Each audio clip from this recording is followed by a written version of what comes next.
Alan Jeham, ça ne s'invente pas. Vous avez choisi l'afriqué de votre sœur au Liban. C'est la meilleure du monde? Exactement, le dernier coup de cœur, j'ai eu il y a 3 ans à table avant le Covid chez ma sœur. Elle m'a fait un friqué au gigot d'agneau, aux épices, fruits secs, des amandes, des pinots de pain torréfiés. Du coup, c'est un plat qui est devenu vraiment un plat signature dans mon bistrot au Cassati. Et surtout, il faut me laisser juste 2 minutes parler de la grenade. J'ai un peu frustré parce que la grenade, c'est une Allez-y. grande histoire d'amour entre moi et la grenade.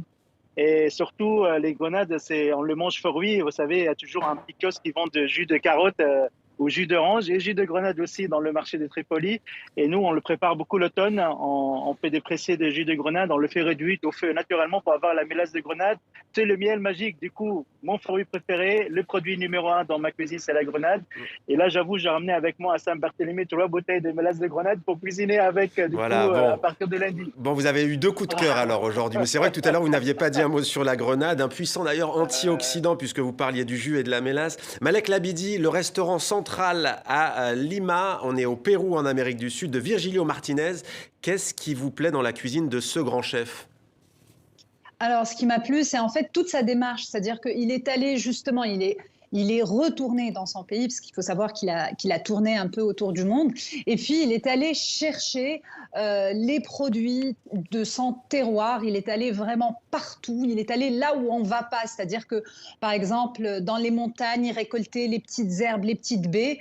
Et il a constitué un menu où il a utilisé exclusivement des produits de son pays. Je trouve ça magnifique. C'est ce que René Redzepi avait fait au Noma à la base et c'est ce qui a complètement révolutionné la cuisine nordique. Donc ce genre de défis, je les trouve formidables. C'est-à-dire que venir dans un pays et utiliser uniquement les produits locaux, finalement, ça crée des merveilles. Et Voilà. pour ceux qui ont la chance d'aller à Lima au Pérou, donc voilà pour ce restaurant Malika Wali. Les fameuses crêpes, 1000 trous. Il y a vraiment 1000 trous d'ailleurs. Je les ai comptés. Vous les avez comptés, il y en a pas mal. En tout cas, vous n'êtes pas venu les mains vides et on vous en remercie. Alors, est-ce que vous nous pouvez le présenter? D'ailleurs, c'est un peu la famille des crêpes et pancakes. C'est ça, en fait. C'est donc des crêpes à base de une pâte levée, donc Ouais. avec de la levure boulangère.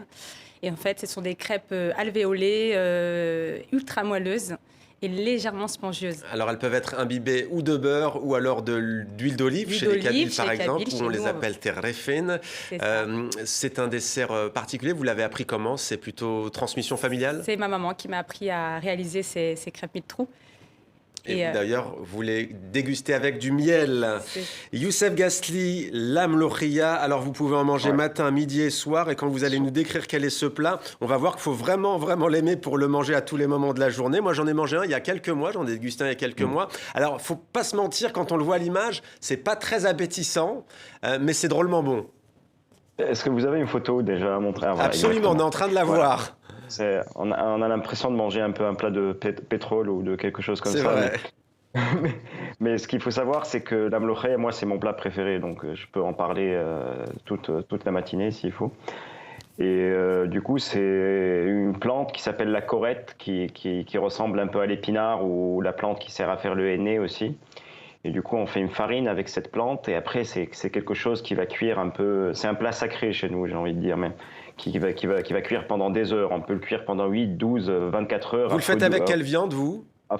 Moi, j'aime bien utiliser le veau. Voilà. Après, on peut le faire avec le veau ou le bœuf. Généralement, il vaut mieux prendre un paleron de veau. C'est idéal pour moi. Et c'est un plat qui va braiser pendant des heures et des heures. Et ça se mange après avec du pain, beaucoup de pain. Faut continuer. Beaucoup de pain, et voilà, et on se régale. Merci Une baguette beaucoup. par personne. Voilà, et puisqu'on parlait de la Tunisie, je vous signale Djerba, l'île aux saveurs, invitation à la découverte du patrimoine culinaire djerbien, 30 recettes. Djerba, je signale aussi qu'on y sera, les équipes de TV5 Monde et de Maghreb Orient Express, la semaine prochaine pour le sommet de la francophonie. Merci beaucoup à tous les quatre d'être venus sur notre plateau et de nous avoir mis l'eau à la bouche. Merci à vous d'être fidèles à MOE sur TV5 Monde. On se retrouve quand vous le souhaitez sur la plateforme TV5 Monde+. À la semaine prochaine, donc à Djerba en Tunisie.